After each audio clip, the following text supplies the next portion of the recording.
নমস্কার। কবি যতীন্দ্রমোহন বাগচির কবিতা কাজলা দিদি।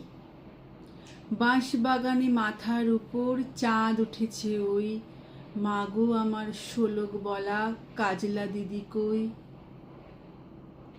পুকুর ধারে লেবুর ডালে থোকায় থোকায় জোনাই জলে, ফুলের গন্ধে ঘুম আসে না, একলা জেগে রই। মাগো আমার কোলের কাছে কাজলা দিদি কই।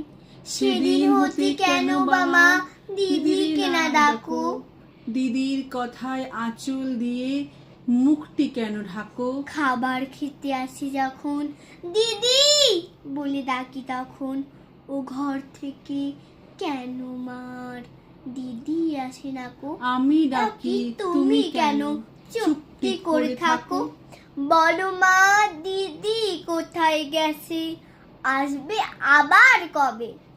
কাল যে আমার নতুন ঘরে পুতুল বিয়ে হবে, দিদির মতো ফাঁকি দিয়ে আমিও যদি লুকাই গিয়ে, তুমি তখন একলা ঘরে কেমন করে রবে। আমিও আমিও নাই নাই, দিদিও নাই, কেমনি মজা হবে।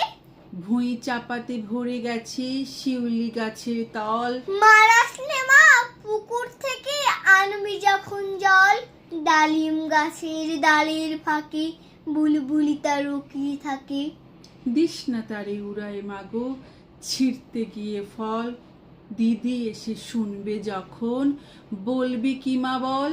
বাঁশবাগানের মাথার উপর চাঁদ উঠেছে ওই, মাগো আমার শোলক বলা কাজলা দিদি কই। বেড়ার ধারে পুকুর পাড়ে ঝিঝি ডাকে ঝোপে দাঁড়ে, লেবুর গন্ধে ঘুম আসে না, তাই তো জেগে রই। রাত হলো যে মাগো আমার কাজলা দিদি কই। নমস্কার।